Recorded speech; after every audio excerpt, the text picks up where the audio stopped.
Buenas tardes, amigos, bienvenidos a esta nueva clase online de Las Rozas, que tiene por título Seurat, Signac y los caminos del puntillismo, y que supongo que adivináis que va a versar sobre esa técnica y ese pequeño movimiento que fue muy trascendente, encabezado por estos dos grandes parisinos, que se dio en llamar el neoimpresionismo, el puntillismo o el divisionismo, y que está dentro de esas corrientes que llamamos postimpresionistas.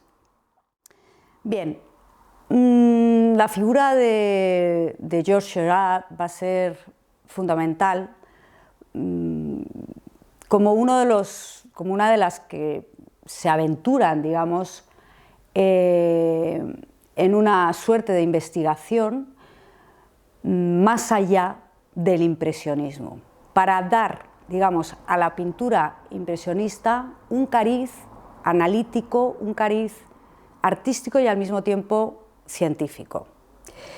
Bien, antes de empezar a hablar de las obras de estos grandes artistas y de sus inmediatos seguidores, vamos a hacer una brevísima reseña biográfica de cada uno de ellos. Por una parte, los dos nacen en París. Georges Seurat, que va a ser el precursor de esa nueva técnica del neoimpresionismo o del puntillismo, nace en el seno de una familia humilde o de una clase media, porque su padre es policía, y él empieza simplemente a formarse en la escuela municipal, una de las escuelas municipales de París. Luego, más tarde, puede entrar ya en la Academia de Bellas Artes. Desde el primer momento es un alumno brillante y está bajo las órdenes o bajo las directrices, digamos, de un retratista de postín, de gran reputación en el París de ese momento, que es Henri Lehmann. Inmediatamente, Georges Seurat se da cuenta de que le interesa digamos, las investigaciones y las experimentaciones en torno al color, algo que va a heredar, y que lo saben, claro, evidentemente, de sus mayores impresionistas. En muy poco tiempo, en apenas 7 años, Georges Seurat, que va a morir muy joven debido a la gripe mal llamada española, a la epidemia de difteria que asola París en los años 90, a finales del siglo XIX, pero en esos 7 años va a tener un recorrido, digamos, muy importante y muy trascendente, y bastante amplio teniendo en cuenta la lentitud del método que va a emplear, pero bastante amplio en cuanto a producción pictórica se refiere. Digamos que la vida profesional y la trayectoria ya en ese momento de modernidad que supone el puntillismo se va a fraguar en una plataforma que es fundamental, que es el Salón de los Independientes, donde va a conocer, o mejor dicho, donde Signac conocerá precisamente a Georges Seurat. Si Georges Seurat es el precursor o el inventor primero de este puntillismo, Signac será no solamente amigo y compañero, sino el encargado, tras la muerte muy temprana, muy prematura de su amigo Seurat, será el encargado, como digo, de divulgar la técnica y de divulgar ese movimiento, esa nueva corriente que ya enlaza muy directamente con las primeras vanguardias del siglo XX, que será el puntillismo. Paul Signac nació en una familia de comerciantes acomodados, por lo tanto tenía una posición social un tanto más elevada o más desahogada que su compañero, pero dejó sus estudios muy rápidamente y enseguida se volcó no en un aprendizaje académico, sino en un aprendizaje más bien autodidacta. Él es un apasionado de la navegación, algo que va a tener un cierto impacto en su obra. Se compra un velero, va por el Sena, sobre todo por la zona de Asnières, que será el lugar donde también su amigo Seurat hará su primera gran obra. Participa evidentemente en la Sociedad de Artistas Independientes, en ese Salón de los Independientes que se inaugura en el año 84 y donde va a conocer a Georges Seurat. Enseguida le interesa mucho la técnica del puntillismo, esa manera nueva de expresar y un paso más en el impresionismo, y se convierte, además de un gran pintor, se va a convertir en un gran teórico y estudioso, de tal manera que en el año 99, 1899, publica un tratado que es muy importante, que va a ser muy importante para la historia del arte, titulado De Eugène Delacroix al neoimpresionismo. Enseguida también descubre la luz del Mediterráneo. Signac va a desarrollar prácticamente toda su obra importante dentro de este movimiento del puntillismo en Saint-Tropez. Y allí va a tener una serie de, digamos, de seguidores en la Costa Azul francesa, donde va a, digamos, a implantar o implementar de alguna manera y difundir ese puntillismo o ese divisionismo.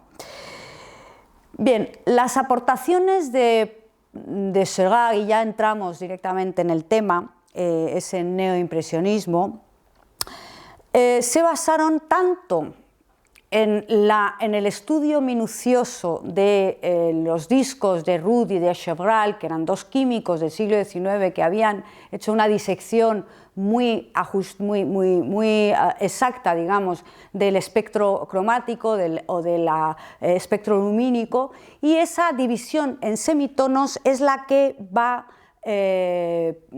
Seurat a indagar y a aportar y a enriquecer desde esa nueva técnica del puntillismo que ahora pasaremos un poquito a analizar. Él se da cuenta de que en ese disco cromático hay colores que son más terrosos o más intermedios, más sucios, que directamente él va a eliminar de su paleta. Esa división en tonos y semitonos múltiples es la que va, pero desde un cariz casi saturado, muy puro, es la que será la base, digamos, de la paleta de Seurat. Seurat es además un artista que propugna y que piensa que es importante entender la pintura francesa desde los maestros, los grandes maestros. Ingres va a ser una gran inspiración para Seurat. Tanto en ese nuevo clasicismo que va a, digamos, a inculcar, digamos, a sus figuras, unas figuras que son figuras normalmente muy vinculadas con el tono pausado y con un canon perfectamente estudiado, ¿no?, por parte del artista, y sobre todo también en esa idea de la curvatura de los objetos y de las figuras dentro de un espacio. Sabía perfectamente, como muchos otros artistas de su generación, que Ingres había roto con el canon clásico de las 7 cabezas o de las 8 cabezas, el canon grecolatino, y que había ideado un canon nuevo en el que no le importaba estirar las espaldas, vean la gran odalisca, o incluso hacer unas piernas, unos brazos más largos de lo normal, de lo que se ajustaba al canon ideal.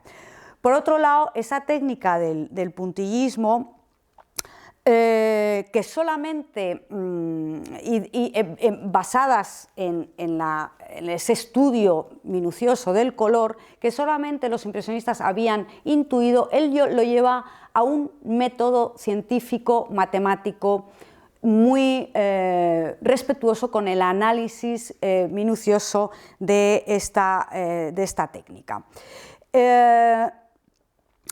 La conclusión de ese experimento fue lo siguiente, que cualquier tono local, cualquier tono de la pintura se va a acromatizar, es decir, va a tomar prestado del tono inmediatamente al lado, ¿no?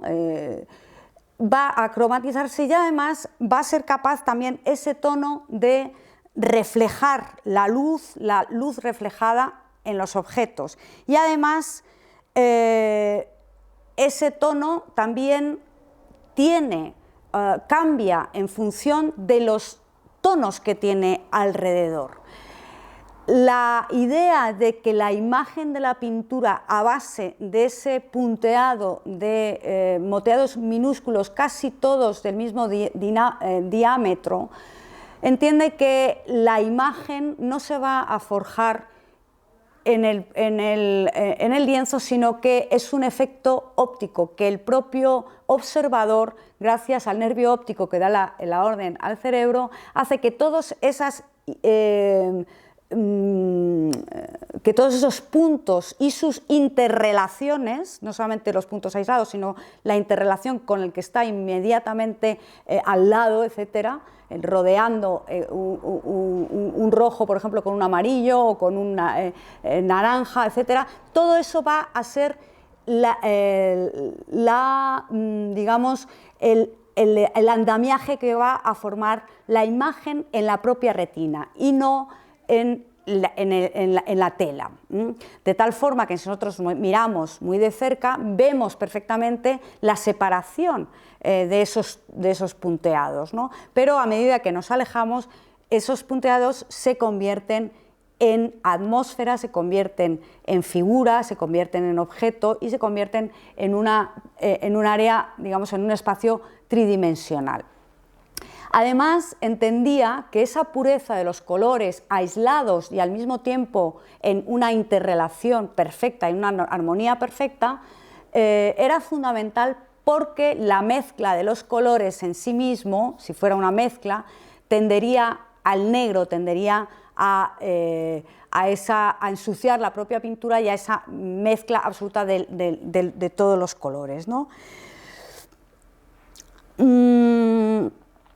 Esa mezcla óptica y esa invención de la pincelada en forma de puntos minúsculos y no en forma de coma como habían hecho los impresionistas es lo que le lleva a poder hacer grandes composiciones que además ya no van a ser hechas al aire libre, sino que se van a hacer digamos intramuros, en la soledad del taller. En el taller, por lo tanto, un paso más en el procedimiento intelectual que ya, como vimos, Gauguin, aunque en otra manera de entender la pintura totalmente distinta, pero coincida con Chagall, que el artista debía volver al taller. Y eso es lo que fue haciendo Chagall. Bueno, una de sus primeras obras que presentan en el Salón de los Independientes del 84 es este baño en Asnières, ¿no? Aparece una escena, digamos, de la típica escena de la vida cotidiana que podían tratar también los impresionistas, con una serie de bañistas que están disfrutando de un caluroso día de verano. Ese caluroso día de verano nos lo da la sensación de sopor que nos traduce Chagall con esos personajes, esos hombres, esos niños, esos muchachos que están tumbados o reposando con los sombreros para protegerse de ese sol de mediodía en la hierba fresca. Y por otro lado, también, si los podéis ver al fondo, hay una escena que es una escena secundaria de un pequeño bote en el que aparece una bandera, la propia bandera del bote, como que no se mueve un ápice de brisa y la bandera está totalmente flácida, ¿no?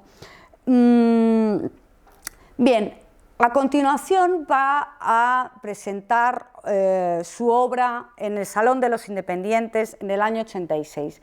Fijaros, aquí he traído una diapositiva en la que aparece ya un poco más avanzado, ya había muerto Seurat, pero en el que aparecen todos los artistas que participaban en el Salón de los Independientes.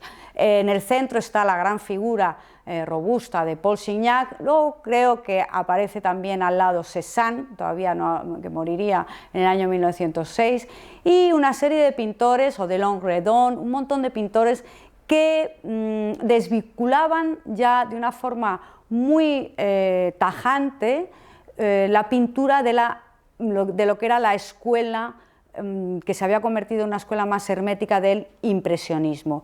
En el Salón de los Independientes podía todo aquel que tuviera una idea nueva o algo que aportar a esa modernidad incipiente, podía participar sin jurado y sin ser juzgado por tener determinado estilo u otro, ¿no? Además, el Salón de los Independientes va a ser plataforma para luego muchos pintores de principios del siglo XX y va a tener una larga vida, ¿no? Bueno, aquí en este Salón de los Independientes, Seurat presenta, por ejemplo, obras como esta, ¿no? L'Évêque du Hoc. Esto es una vista de un acantilado del norte de Normandía en Grand Camp, pintada al aire libre y también en el taller, siguiendo las bases de la técnica que había descubierto hacía poco. El efecto luminoso es muy claro gracias a ese puntillismo, pero hay una simetría en la composición, hay una especie de reposo que va a bañar o que va a inundar, digamos, todas las pinturas de Seurat, que contrasta enormemente con el mismo tema que va a pintar muy cerca de allí, en esa costa que era costa de veraneantes a finales del siglo XIX, en Pourville, que hará Monet casi unos años antes, pocos años antes, ¿no? Es para que tengáis una idea de la diferencia de técnica, mientras que el paisaje de Monet redunda en el tema atmosférico y en el dinamismo del viento, de las nubes, de los veleros al fondo que están navegando a través de un mar un poco más embravecido que el de Seurat, que es todo calma, reposo, y además Seurat ha eliminado prácticamente la esencia o la acción humana en el paisaje, ¿no?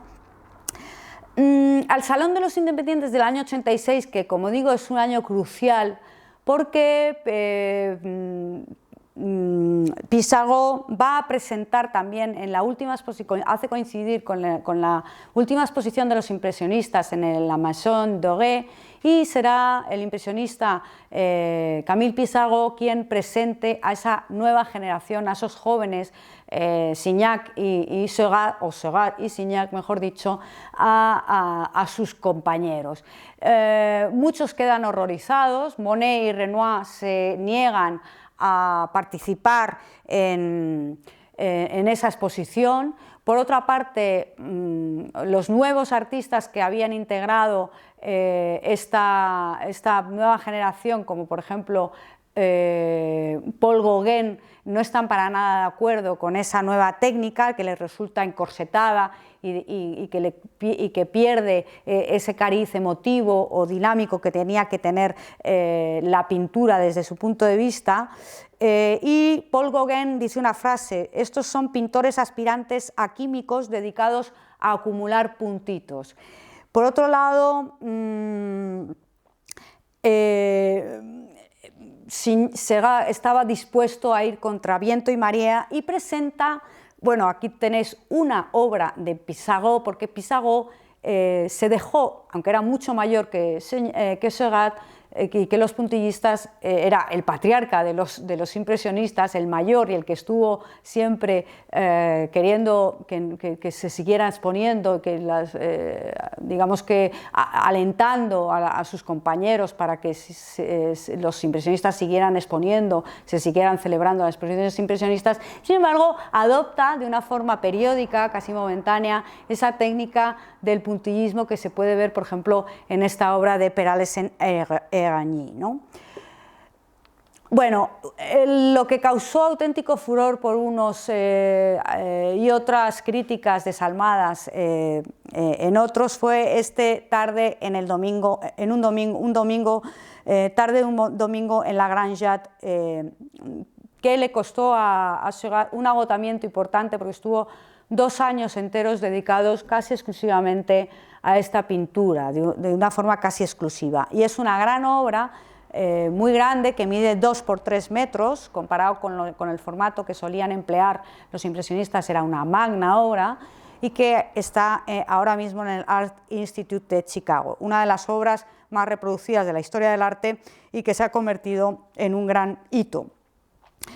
Aquí la mezcla de luminosidad, de majestuosidad de las figuras, de mesura, de equilibrio, de contrastes perfectamente armonizados, de colores, tanto colores complementarios, tanto los primarios como los colores secundarios, animados también de vez en cuando por el negro, y esa sensación, digamos, de hacer del impresionismo algo como que se eterniza, una visión ya no fugaz e instantánea, sino una visión de esa vida cotidiana que tanto gustaban retratar a los impresionistas, parece como si se hubiera petrificado, y Seurat quisiera eternizar esa visión en el tiempo, quisiera prolongarla indefinidamente en el tiempo.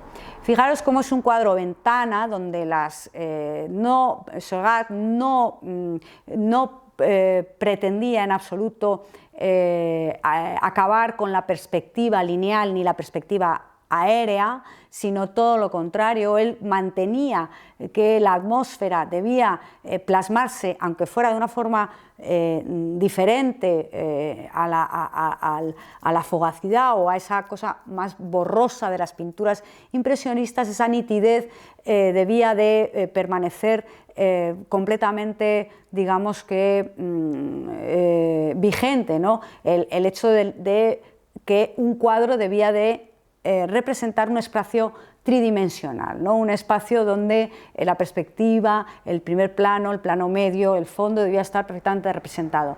Todo lo contrario que pretendía, por ejemplo, Paul Gauguin, que como vimos en la sesión anterior, Paul Gauguin lo que promulgaba o lo que quería era llegar a expresar la realidad, tanto imaginada como la realidad visual, en un solo plano. Esa bidimensionalidad de la pintura no la comparte, y por eso Seurat y Gauguin estaban casi en las antípodas, ¿no?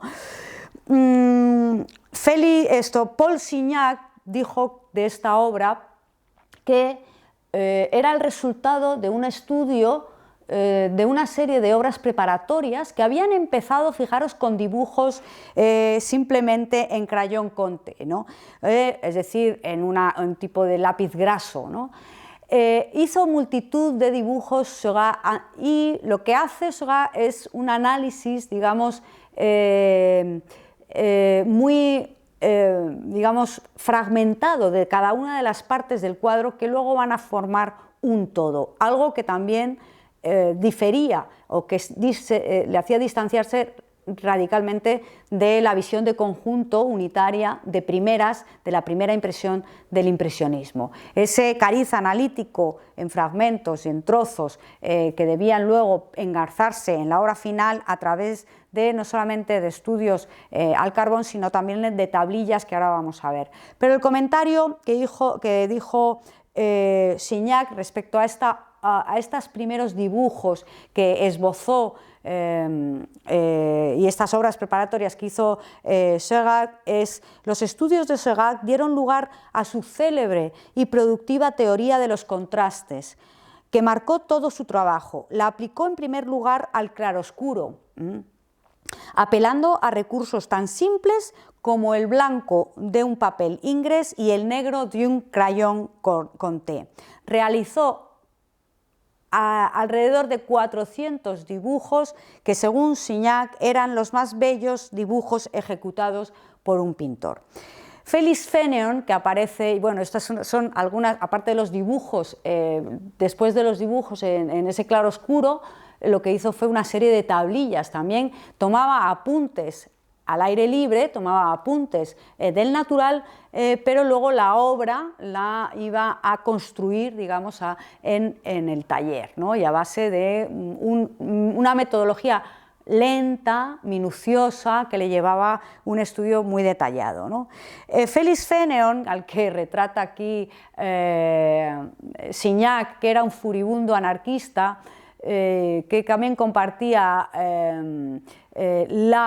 digamos, los experimentos y los inventos y los descubrimientos que había hecho Seurat, y lo celebraba. Fue el crítico de arte más importante a favor de esta nueva técnica y el que dio el nombre precisamente de neoimpresionismo, es decir, un nuevo impresionismo a esta técnica inventada recientemente, en ese momento, por Seurat, ¿no? Y escribe en Le Vogue: Seurat es el primero que presenta un paradigma completo y sistemático de la nueva técnica impresionista, es sistematizar la técnica que habían hecho antes los impresionistas. Aquí los accidentes de pincel son fútiles, no existen, nada, es una bagatela. El engaño es imposible, dice, no hay lugar para la bravura, esa manera espontánea e instintiva de hacer, ¿no? De Monet o de Renoir, ¿no? Dejemos que la mano se adormezca, pero que la mirada sea ágil.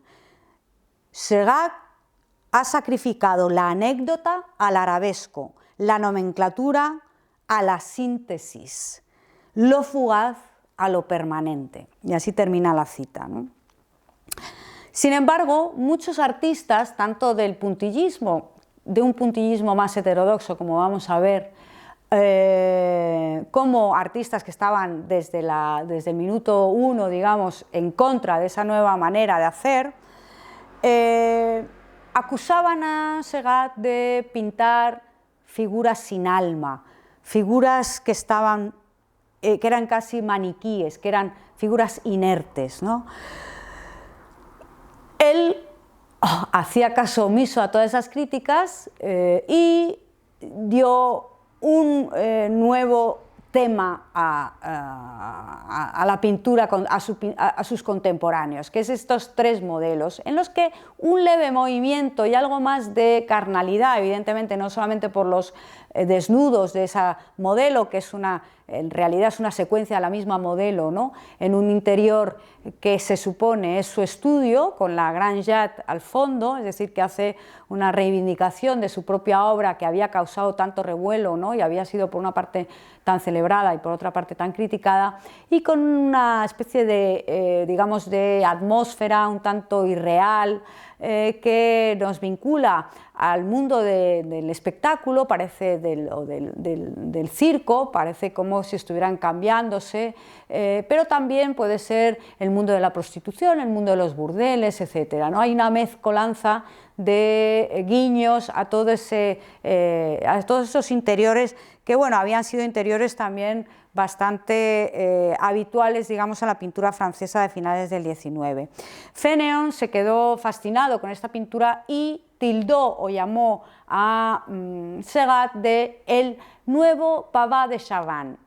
Pavard de Chavannes era un artista simbolista, como podía ser también Maurice Denis o también Gustave Moreau, que tenía un gran éxito en ese momento como gran fresquista, como pintor de gran obra, de obra pública. Había decorado, por ejemplo, el panteón de los hombres ilustres de París, entre otros grandes edificios, y al que, desde luego, Signac, Seurat, en esa obra de las tres modelos, va a hacer referencia, puesto que no solamente en ese nuevo clasicismo de la figura, con a veces movimientos gráciles pero al mismo tiempo pausados, un clasicismo, digamos, atemperado, que huye completamente de la maniera, del manierismo, ¿no? Y además, si os fijáis en la postura de esas tres figuras, que evidentemente tienen un cariz, una temática entre mitológica, simbolista, puede hablar de ninfas, de Venus, etcétera, ¿no? Pero también Seurat se inspiró en esa postura tanto de perfil como de frente, en esa postura, digamos, como en tres tiempos, ¿no? Y en la espalda también de la figura de la derecha podemos intuir algunos ecos de la bañista de Vaucluse, de Ingres, ¿no? De Jacques-Dominique Ingres. Bueno, las últimas obras que hace Seurat antes de su desgraciada muerte, bueno, esta todavía es de los años 87-88, que se llama La Parade, el desfile del circo, y está inspirada precisamente en un circo que existía. Uno de los temas que más habían reproducido, que más habían pintado, sobre todo Edgar Degas, por ejemplo, en el circo Fernando, que yo creo que es este mismo, este se llama Fernand Corby, era una carpa que a veces era itinerante y a veces se quedaba fija durante bastante tiempo en distintos barrios o calles de Montmartre o lo que fuere, ¿no? Toma apuntes directamente del natural. Aquí os he traído una una fotografía en la que aparece la misma balaustrada donde están los músicos a la izquierda, esa balconada exterior, y el público parece como si se hubiera inspirado Seurat en este hecho cotidiano, en este flash de la vida moderna, ¿no? De esa nueva vida moderna en París. Y Seurat vuelve a hablarnos de una especie de realidad imbuida de un cierto magicismo, de una cierta magia. Primero porque es casi nocturno, donde la luz se deja proyectar a través de esas tachonadas de luz de los 9 lámparas de gas que están en la parte alta, y es la que da esa luminosidad un tanto mortecina que hace que las tonalidades ya no sean tonalidades vivas como los bermellones o los magenta o los colores cian o los amarillos cadmios, sino que empieza a tratar con una tonalidad, digamos, una paleta, digamos, de tonos más templados, más apagados y más fríos, ¿no? en toda esa atmósfera, ¿no? Pero al mismo tiempo nos está hablando en ese ambiente, también nos habla de una realidad, ¿no? Aparecen los músicos de la parte izquierda de la composición en fila con ese maestro de ceremonias, con ese cucurucho que está... con ese director, ¿no? de la orquesta que está tocando una trompeta, es el que lleva un poco y que está en primer plano, al fondo esos tres músicos que están perfectamente frontales, ¿no? y en una alineación perfecta, y luego el maestro de ceremonias que está invitando a todo el público que aparece a contraluz y solamente se dejan ver los sombreros, que tienen un cariz también un tanto humorístico, ¿no? en distintos tipos de sombrero, y que Seurat simplemente nos enseña a ese público de una manera casi muy sumaria, ¿no? muy lacónica, con ese friso también. Decía Seurat que para hacer esta obra él se había basado en la manera de hacer en friso de las Panateneas de Fidias, ¿no? de las esculturas del Partenón, ¿no? Aquí los grises, los platas, los colores, digamos que de tonalidades más frías, lo que hacen es también acompañar perfectamente a esas formas, digamos, también más sobrias, ¿no? Finalmente, bueno, Degas lo que le ocurre es que termina siendo víctima de su propio celo, digamos, de su propio celo procedimental, de un sistema que le volvía un tanto desquiciado, un tanto loco, ¿no? Porque finalmente lo que ocurre es que el artista se vuelca tanto en lo que era la propia superación de la técnica, de esa técnica completamente novedosa, que olvida o que no se deja seducir, digamos, por lo que es un poco la esencia también de lo que debe ser el arte, que son también las emociones, ¿no?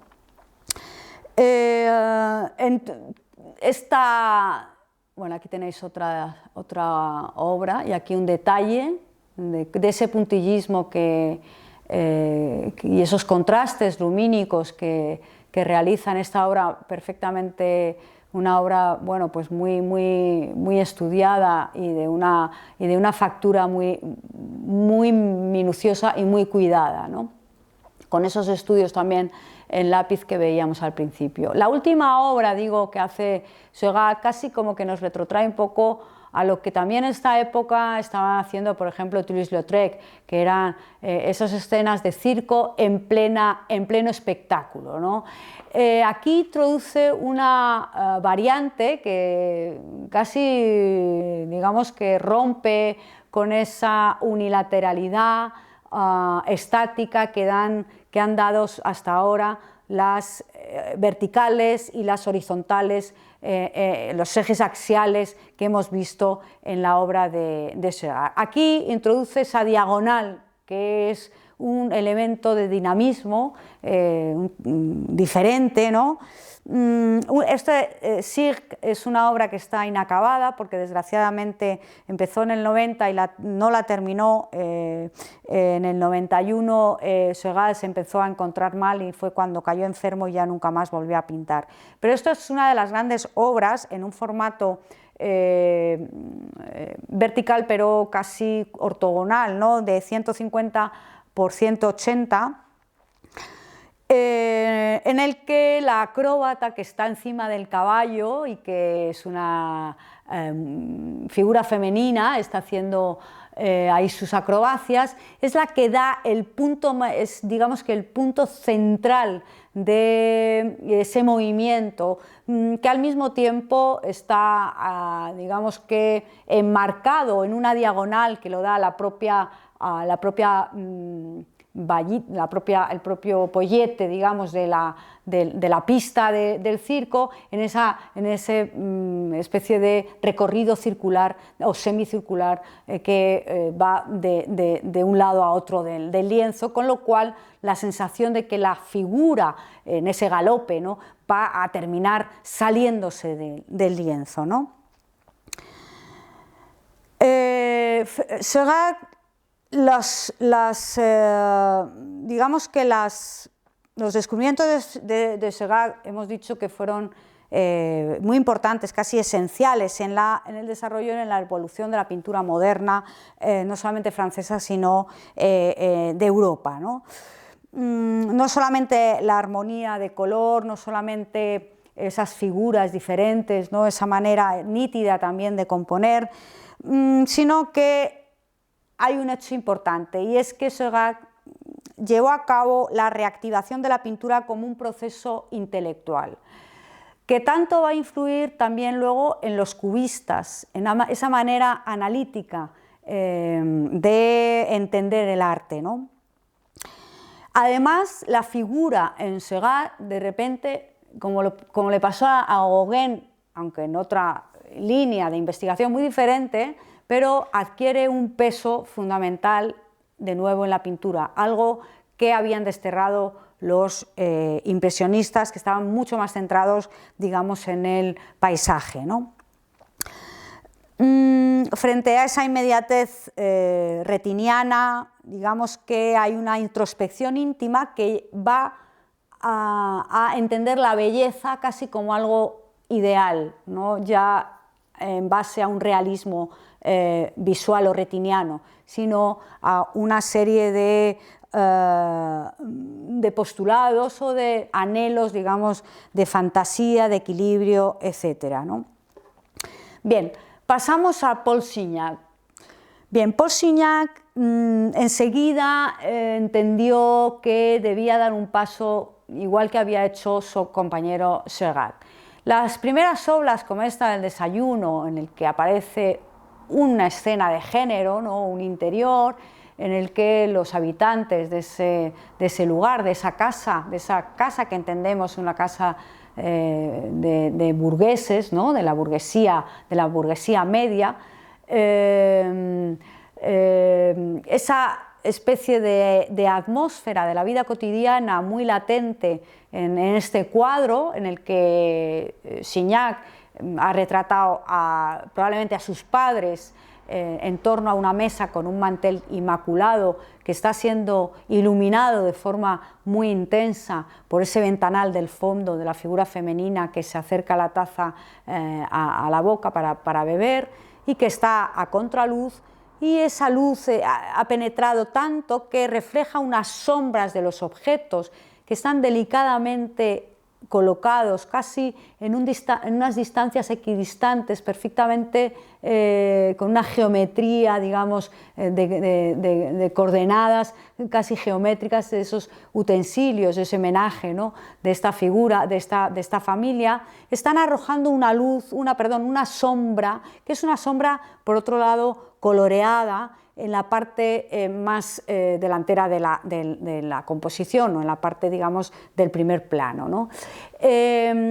Hay, por un lado, una influencia muy directa todavía en esa rigidez o en esa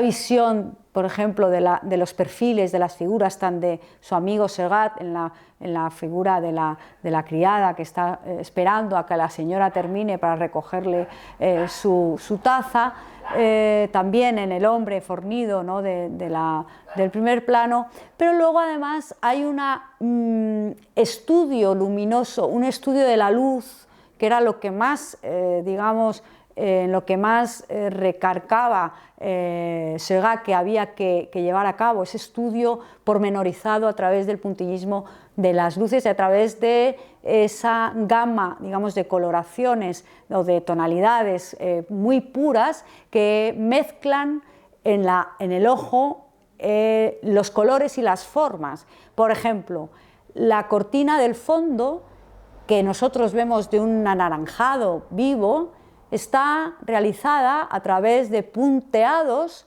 perfectamente diferenciados, aunque muy apretados también, pero punteados rojos y amarillos, que en la mezcla óptica nos dan ese naranja. Por otro lado, si vemos esa frasca de ese naranja vivo, está arrojando unas sombras que son violetas sobre el mantel, y también a base de ese punteado. Signac, de todas formas, no comulgaba demasiado con esa rigidez, con esa sobriedad y con esa rigidez de método, ¿no? Hay un lugar que va a ser, y quería, como él mismo decía, quería evitar la aridez en la pintura, ¿no? Hay un lugar que es Saint-Tropez, que está en la Costa Azul, que va a ser donde Signac va a realizar sus mejores obras. Se compra esta casa, esta gran casa, en la que va a habitar con su familia durante largas temporadas, manteniendo su apartamento también de París, pero desde el año 92, esta casa que se llama La Hune, de la que Henri Matisse, que será uno de sus invitados permanentes o más asiduos, hizo esta pintura, ¿no? de la terraza. Hoy día, como casi todo lo francés, se mantiene en pie, y yo creo que es un museo Signac en el propio Saint-Tropez. Por aquellos días, Saint-Tropez era un pequeño puerto de pescadores, que aquí lo vemos, las casas del fondo, muy cuco, muy recoleto, donde los pintores querían alejarse, se alejaban del bullicio de París, y tanto los pintores como Cros, también los fauvistas después, Degas, también Marquet, también Matisse, van a ir a pintar ese refugio que hoy se ha convertido, desgraciadamente, en otro más de los multitudinarios destinos turísticos, ¿no? En este caso en la Ribera Francesa. La boya roja, que es este cuadro que tenemos aquí, del año 95, de Signac, es una de las pinturas, digamos, más coloristas que comienza a pintar comparado con la anterior que hemos visto de ese interior, ¿no? Aquí los colores están casi en el límite de la saturación. Signac lo que hace aquí es un estudio con unas pinceladas un poquito más abiertas, no tan apretadas. A él le gustaba mucho la navegación, todo el mundo de la náutica, tenía un yate, ¿no? Paul Signac, se llamaba el Olympia, y con frecuencia se acerca también desde su yate y pinta desde allí. Toma apuntes, porque luego la obra, como digo, vuelven al taller y hacen la obra final en el taller, pero pinta todos esos frentes, ¿no? Pinta también el mar. Aquí hay una lucha, digamos, entre tonalidades o áreas de color frío, muy frío y muy cálido. Las áreas de los colores más violáceos, más azulados, verdes del mar, al que van ganando terreno esos tonos calientes del fondo, que son el reflejo debido a la proyección del sol de esas casas del puerto, ¿no? Esas casas frontales que vemos, que va ganando terreno poco a poco a medida que el sol, que no vemos pero intuimos, ¿no? Esa luz que viene, digamos, de fuera, ¿no? De la parte digamos, de la parte izquierda de la composición, proyecta y va a ir ganando terreno a esa frialdad del mar, ¿no? Pinos en Saint-Tropez. Signac se dedica, como hacía también Cézanne, por ejemplo, a Provenza, ¿no? Cerca de Aix, se va con su caballete, pinta, toma apuntes, toma notas de lugares precisos. Por ejemplo, este pino de Signac también, digamos que no era de los primeros que pintaba árboles, ¿no? Porque también a Cézanne le va a gustar mucho el árbol como motivo casi omnipresente en algunas de sus telas. Este gran pino en el que Signac hace un prodigio, ¿no? de luz, ¿no? Que está proyectada tanto en las hojas, esa luz de atardecida, que al mismo tiempo está tiñendo todo de tonalidades malvas, violetas, etcétera, ¿no? Él había adoptado ya una técnica de teselado, de pinceladas un tanto más amplias, no sé si se aprecian, y no tanto de puntillismo, sino de esa especie de urdimbre, de ese tejido en pinceladas planas un poco más anchas, como de mosaico, ¿no? Se ha dado a llamar por imitar a las teselas de los mosaicos, ¿no? El puerto de Saint-Tropez va a tener varias obras en las que se dedica a recrear de una manera muy fehaciente y muy ajustada a la realidad lo que es el puerto de Saint-Tropez, ¿no?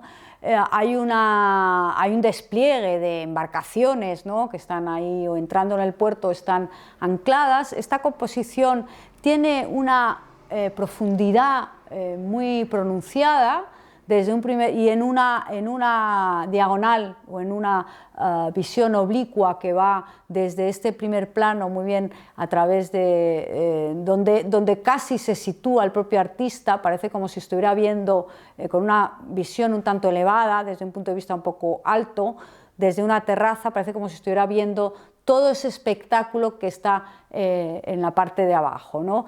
Que sería, por un lado, un semicírculo, que es la propia bahía cerrada a resguardo de los embates del mar, ¿no? Del propio puerto de Saint-Tropez, con una serie de figuritas que son los pescadores que ya están recogiendo sus aparejos después de un día de pesca, es decir, que nos está introduciendo en una narración, en una escena narrativa, que por otro lado también nos recuerda de alguna manera a las grandes composiciones de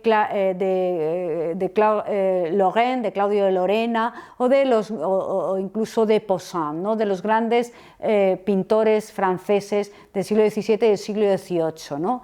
Hay un toque idílico, hay un toque de épico casi en esta obra que trasciende lo puramente real o lo realista para hablarnos de una exaltación casi romántica de un momento del día, ¿no? Las figurillas son mucho más pequeñas, hay una especie de grandilocuencia del propio paisaje, pero todo a través de esa técnica del puntillismo en la que nuevamente vemos una zona muy fría que está en sombra, que la da los edificios que estarían detrás de nosotros o del propio observador o del pintor también, que arrojan esa sombra, que son sombras absolutamente coloreadas, con colores magentas, con colores muy intensos, de una saturación casi plena, ¿no? Y luego, por otro lado, el fondo con esos tonos anaranjados, violáceos, rosados, mejor dicho, etcétera, ¿no? Bueno, y por último, os he traído este cabo de Noli, de Signac, del año 98, en el que aparece ese paraje cerca de la costa genovesa que visitaba regularmente Signac, desplazándose desde Saint-Tropez, y del cual decía: comencé Cabo di Noli con el que quería lograr una policromía extrema. Quería que ni un solo centímetro de tela quedara sumido en un color mate. Es decir, quería llegar al punto más álgido de los colores, de los tonos saturados, y hacer un contraste casi decorativo que casi digamos que se está aproximando ya de una forma bastante clara a lo que va a ser luego el faubismo.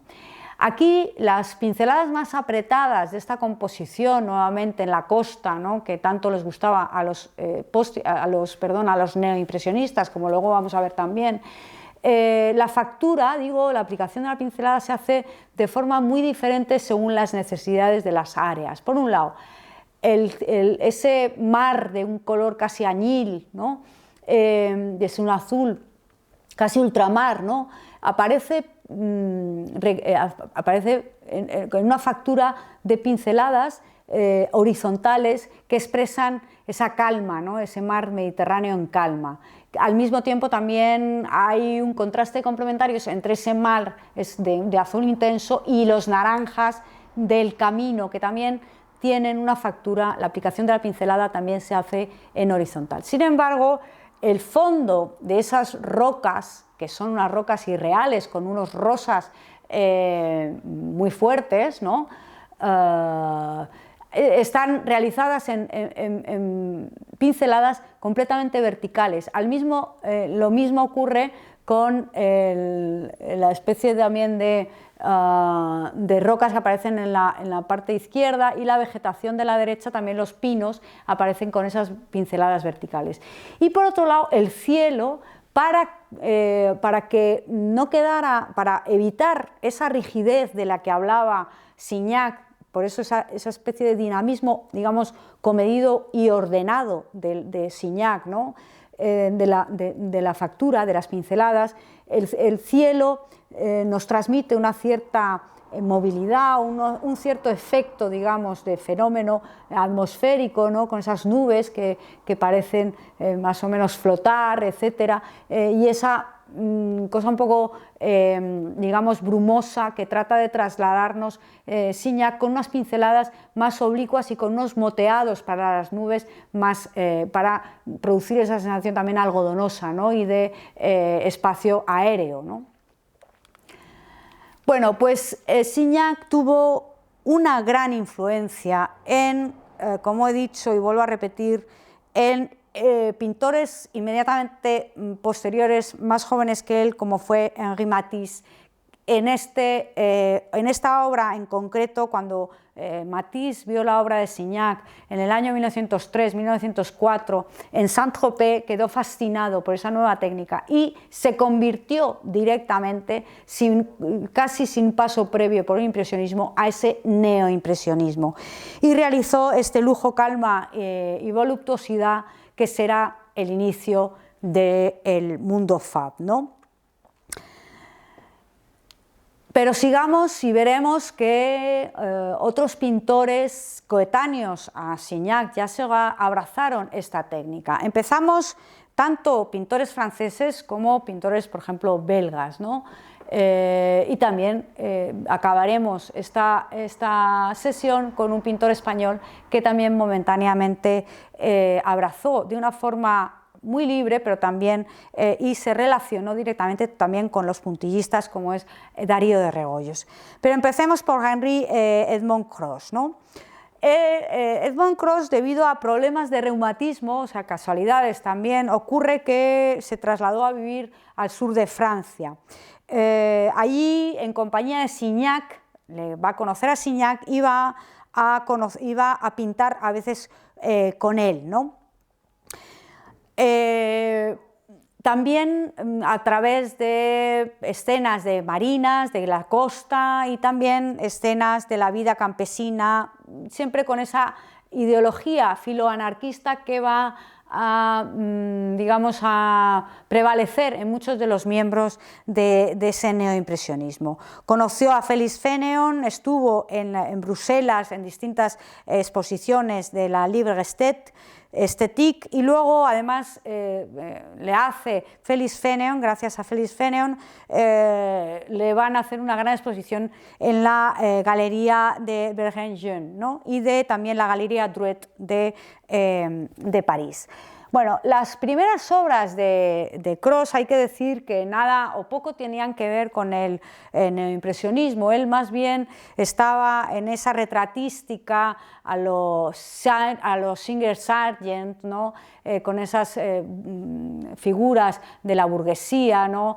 En las que lo lánguido de la elegancia, esa lánguida un poco decadente, aparece retratado de alguna manera en ese retrato de la señora Cros, donde todavía la técnica puntillista de Cros no se ha refinado, ni mucho menos, y aparecen mezcladas con una serie de dibujos de un exceso de decoración, con unos violetas demasiado intensos, con una homogeneidad casi, digamos que demasiado empalagosa de la paleta, ¿no? Y con una falta de dominio en cuanto a las transiciones lumínicas tan majestuosas y tan sutiles que hace el puntillista, digamos, más avezado o más iniciado, ¿no? Sin embargo, Cros, y debido a su carácter también un tanto espontáneo, un tanto también furibundo a veces, ¿no? Hace una serie de obras que están en esa línea de lo que venía haciendo Signac, en este caso en Saint-Clair, debido a esos problemas que tiene de salud, en el año 91, justo a la muerte de Segarra, se instala en la Costa Azul y empieza una serie de pinturas como esta playa en Saint-Clair, en la que la costa provenzal, digamos, que adquiere colores más irreales y se van poblando de criaturas que pueden ser bañistas, pero al mismo tiempo existe un punto también casi como mitológico, como de Edén, de Arcadia, donde hay una desproporción exagerada entre figura y paisaje, con ese árbol y esas figuras no repara en los aspectos, digamos, de la proporcionalidad y de distancias de las coordenadas de la perspectiva, aplanando en algunos casos y utilizando a veces digamos un cloisonné a lo Gauguin, es decir, hay una libertad de interpretación muy grande en esas obras, ¿no?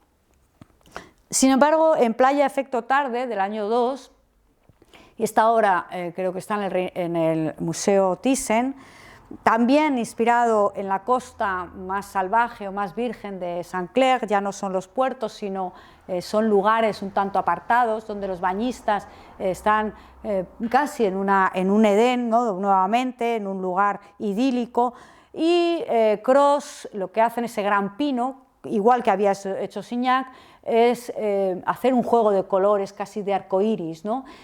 Aquí no le importa tanto a Cros esas gradaciones lumínicas o esa realidad, digamos, de los efectos luminosos, como el aspecto más, digamos, decorativo y de interrelación de equilibrios y de armonías cromáticas más independiente de la realidad, ¿no? Signac a veces instalaba su caballete cerca de Cros, que por otro lado pintaba mucho al aire libre, más que otros artistas, y él decía: la lucha de Cros con la naturaleza era terrible, decía Signac. A cada pincelada lanzaba un grito doloroso, mientras que cuando estaba solo ante su caballete, en plena creación, es decir, solo en el taller, triunfaba, como lo prueban sus últimas obras, cuya libertad y esplendor no han sido nunca superadas. Una de estas es también esta playa en Saint-Clair, que nos introduce nuevamente un tema de la vida cotidiana, las mujeres que meriendan, que leen, que pasean. Luego puede haber escenas de un pescador o de un bañista o de un etcétera, o de alguien que está en un bote, etcétera. Ese tipo de pequeñas escenas que no se desvinculan nunca de la pintura de Cros. Sin embargo, fijaos, si os fijáis aquí, esa saturación y esa especie de casi de fuegos artificiales, muchas veces aparecen un exceso, ¿no? de colorido, digamos, algo casi ampuloso, algo excesivo, ¿no? En la cromía, ¿no? En esa policromía, podemos decir también, ¿no? Pero en la que, como Signac, se ve perfectamente cómo son esas tintas separadas, muy separadas, en este caso, de un teselado muy evidente que se puede apreciar perfectamente, ¿no? Seguimos porque Maximilien Luz es otro de los artistas parisinos que siguen la senda de lo que había comenzado, digamos, Seurat. Él estudió en la Escuela de Artes Decorativas en París, trabajó primero como xilógrafo, como grabador, crece en una familia de clase obrera en uno de los distritos pobres cerca de Montparnasse, que se llama Le Gueté, en el barrio de Le Gueté, y ahí él, como buen también, digamos,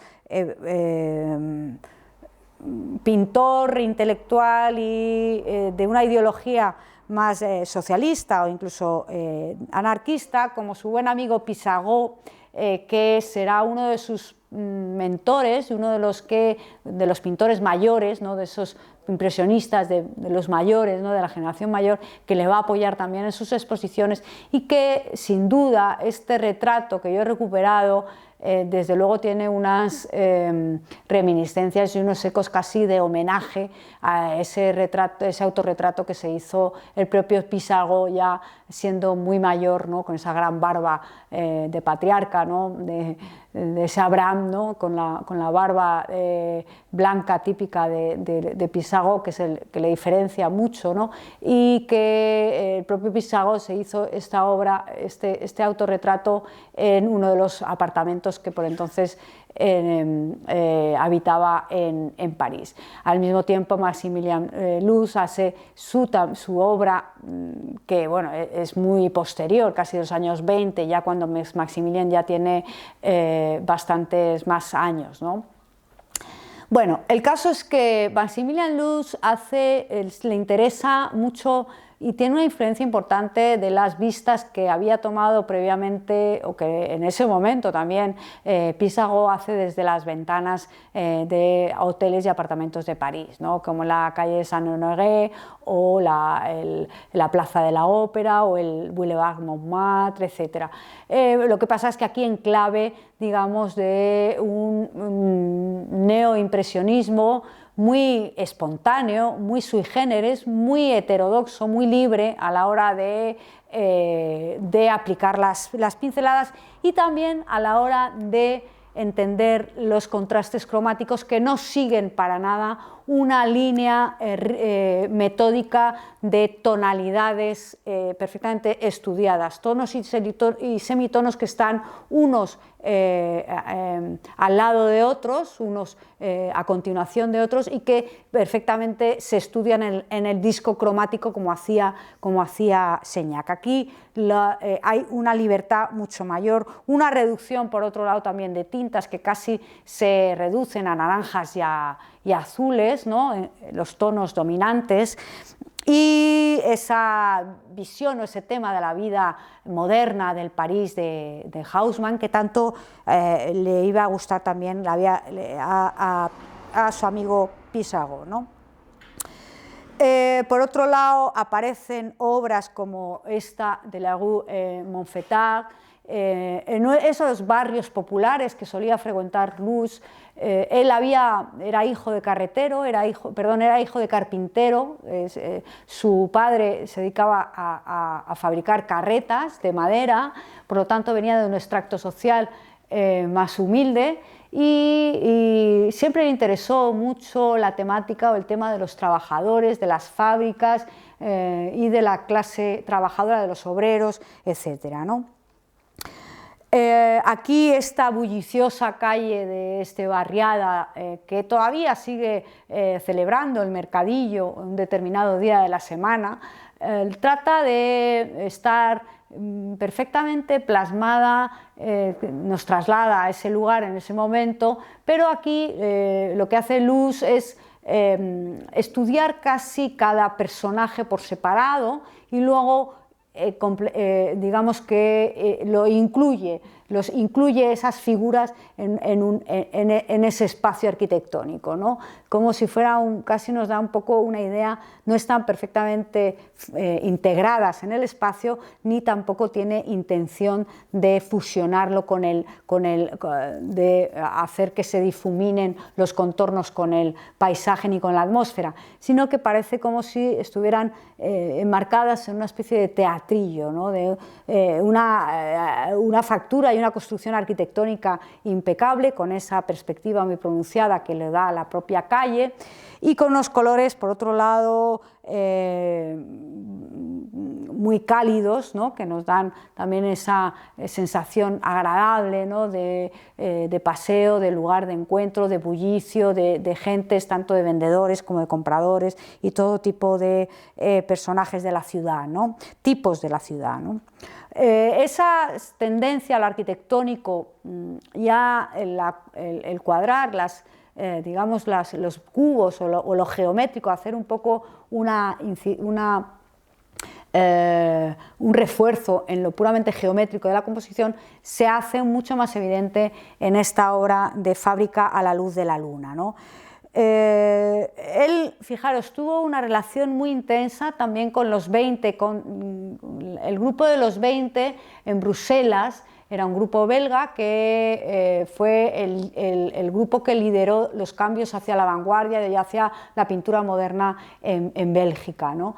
Y ese grupo de los 20, que estaba en torno sobre todo a la figura de James Ensor, celebraba anualmente una exposición internacional en la que eran invitados artistas no solamente locales, sino también artistas franceses. Maximilian Luz había tenido mucha relación con estos 20 y había trabado amistad con un artista que vamos a ver a continuación, que es Theo van Rysbergen. Este cuadro en concreto está inspirado precisamente en una zona industrial belga que se llama el Charleroi, ¿no?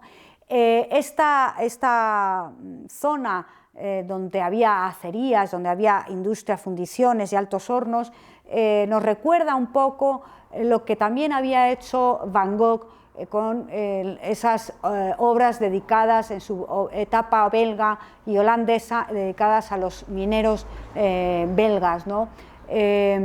Aquí lo que pasa es que Luz traduce los edificios en una suerte de bodegón. Parece como si estuviéramos ante una naturaleza muerta, donde está todo perfectamente medido, pausado, etcétera, ¿no?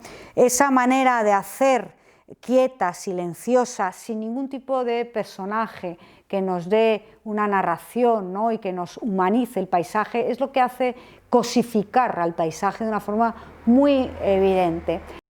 La luz, esto es un nocturno, por lo tanto, esa luz con la luna llena, con ese halo de la luna y esos colores que van de los tonos más cálidos o ligeramente cálidos, los amarillos, de la zona del halo del disco de la luna, se van convirtiendo luego en unos azules y en unos violetas también y rosados fuertes, ¿no? Que son los que van a dar esa atmósfera de conjunto de nocturnidad, ¿no?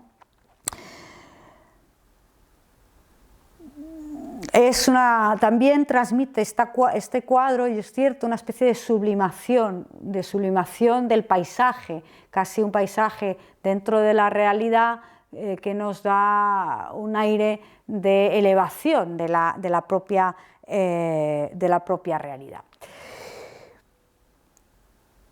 Por último aparece un artista que es Theo van Rensbergen, que está aquí, es de origen belga, contribuye a la modernización de las tendencias del arte en su ciudad, con esa participación también como socio fundador y como elector de otros artistas, junto con Octave Maus, que va a ser el crítico de arte, escritor y director, digamos, de los 20, ¿no? Y del semanario L'Art Moderne, del que va a hacer un retrato.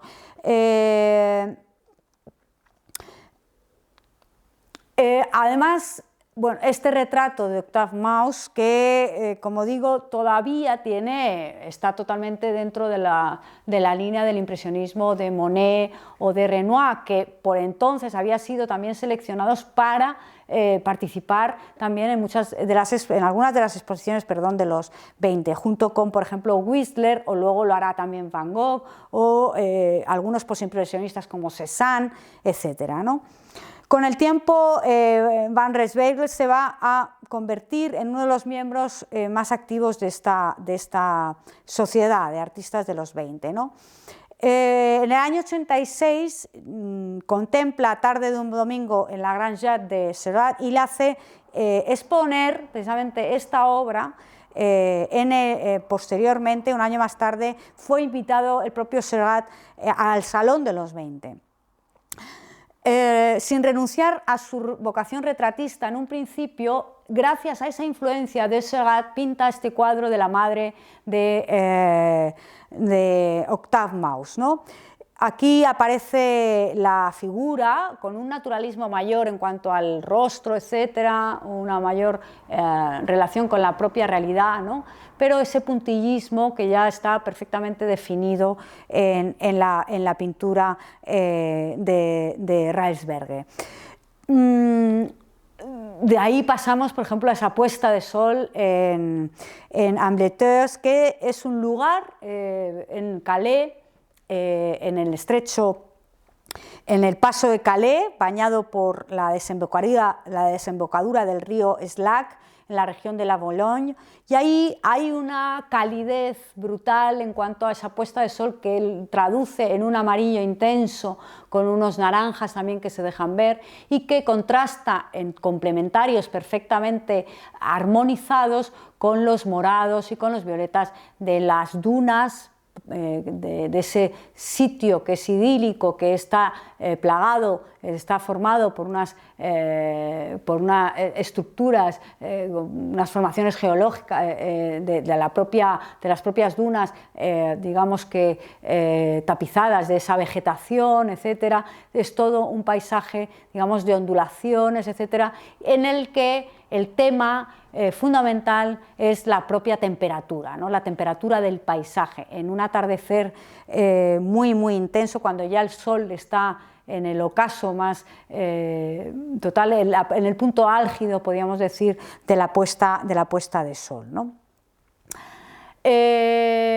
Raisberger hace algunas de las obras también más celebradas en este momento. En los años 90 es entrada al puerto de Volendam en Ámsterdam. Es un puertecito de pescadores con casitas de madera, también un lugar de refugio, etcétera, donde Raisberger hace una amplia perspectiva que se pierde en la lejanía, ¿no? Nuestra vista se pierde en la lejanía, y con un conjunto perfectamente estudiado de tonalidades frías, de morados, y compaginados con los rosas fuerte, donde hay una cierta tendencia casi abstracta en lo que es la parte alta del lienzo, y también en ese camino, que son simplemente franjas de color. La idea de figuración o la idea de realidad nos la dan las farolas, el muelle y ese personaje que va caminando, pero lo que es el espacio en sí es esa tendencia también hacia las áreas de color casi abstractas, ¿no? Y luego, por otro lado, el contraste lumínico también logrado en esos platas del mar, ¿no? Con un cielo nublado que deja traslucir una luz tenue, que es la que va a teñir de plateado ese mar, ¿no? Y los veleros a contraluz, etc. Un viaje casi vertiginoso que luego hará también Derain y los fauvistas, que están muy, digamos, casi muy emparentados con estas obras, ¿no? Aunque los fauvistas van a dar todavía un paso más, pero esa cosa vertiginosa de entrada y salida del cuadro, ¿no? Con ese camino, ¿no? De entrada en el cuadro y luego salida por el otro, casi en la parte transversal, ¿no? Hay un juego también de líneas geométricas, ¿no? De horizontales, verticales y de semicírculos, etcétera, ¿no? Y un orden perfectamente estudiado donde el tema es casi ya digamos que la propia pintura. Bien, entramos ya a ver, aunque solamente sea de pasada, a Darío de Regoyos. Darío de Regoyos, que había nacido en Ribadesella, en Asturias, y muerto en Barcelona en el año 13, que tuvo exposiciones importantes en els Quatre Gats de Barcelona, que tuvo relación con todo el grupo de Ramón Casas y de todo ese grupo pre-picassiano, ¿no? De els Quatre Gats. También expuso en la Galería Durand Ruel, es decir, que es uno de nuestros pintores de finales del siglo XIX y principios del siglo XX más internacionales, con una relación absolutamente directa con Raisberger, también con los pintores belgas de los 20, de esa vanguardia de los 20, y a pesar de todo él había tenido una formación muy académica en torno al paisaje. Su maestro o su principal profesor había sido el realista Carlos, casi romántico todavía, Carlos de Gaes, pero fue Carlos de Gaes el que le incitó a pintar también y a coger apuntes del natural, etcétera, ¿no? Él realmente se forma y tiene una vida muy intensa en Bélgica, donde va a permanecer largos periodos de tiempo, sobre todo en la década de los 90. El estilo pictórico de Regoyos fue complementándose por la continua comunicación que tenía con sus amigos artistas, primero con Camille Pissarro, luego con Segat, luego con Signac, también, como he dicho, con Van Rensberg. Ahí empieza una etapa todavía muy vinculada al impresionismo, pero es un impresionismo de unas tonalidades muy intensas, nuevamente las sombras que se alargan de esos tres árboles del primer plano, la pincelada que es impresionista y sin embargo tiene un cierto orden casi que empieza ya a tener más relación con el postimpresionismo y con el neoimpresionismo, etcétera, ¿no? El estudio de la luz, por ejemplo, aquí ya esto es una obra ya plenamente puntillista o divisionista, en la que aparece el río Urumea, ¿no? El río que desemboca en San Sebastián, en el curso, digamos, todavía medio, un poquito antes de llegar a la desembocadura, pero parece que ha sufrido ese paisaje virgen que se reduce a muy pocos elementos, el cielo, las montañas, el agua y la vegetación, nada más, no hay ningún otro añadido que nos hable de algo pintoresco o algo con una cierta literalidad, ¿no? Es el propio paisaje el que está aquí plasmado y parece como si el río hubiera inundado está en una crecida y en ese meandro a lo mejor las aguas están más remansadas y aparece un juego muy estudiado y muy prodigioso de los reflejos de las montañas, esas lomas suaves, ¿no?, de las cercanías de San Sebastián en el propio agua, que al mismo tiempo esa materia líquida, digamos, esa sensación de ingravidez o de flotar, ¿no?, también de las zonas, digamos, de vegetación, esa alternancia casi rítmica entre la materia líquida, ¿no?, y la materia más densa y más apretada de la hierba o de la vegetación. Bien, la última obra que os he traído, que son estos almendros en flor, en las que Regoyos hace una mezcla de dos técnicas. Por un lado, el impresionismo, digamos que en la parte más del fondo de la composición, tanto en el cielo como en el mar, como en ese brazo de tierra, ¿no?, que se mete en el mar, en ese callo, ¿no?, y un neoimpresionismo más heterodoxo con esos moteados más gruesos, pero al fin y al cabo la técnica puntillista es muy evidente en el primer plano, en lo que es el campo de flores, que es muy monetiano por otra parte, pero con una técnica claramente de punteado, ¿no? Y en ese camino, esa senda que se ha ido haciendo a base de pasar los paseantes, no valga la redundancia, del que tenemos alguna seña o alguna pista en esa mujer con ese toque de carmín de la sombrilla, que por otra parte nos recuerda muy claramente, muy evidentemente a las obras también de Monet y de Renoir. Por otro lado, esta obra, que es una composición muy ordenada en cuanto a planos justapuestos, con zonas, áreas perfectamente equilibradas, ¿no? Hay un juego de tonalidades entre también la parte, digamos, de intensidad, de intensos amarillos y naranjas de ese campo frente a los añiles o el fondo del mar, ¿no? Se supone que esto es una obra mediterránea que nada tiene que ver con sus obras que hace en San Sebastián, también de la playa de la Concha o del norte, y también las que hace en Bélgica, que tienen un aire de mediterraneidad, un aire de calidez y de luminosidad que es casi una originalidad o algo extraño en la obra también de Darío de Regoyos.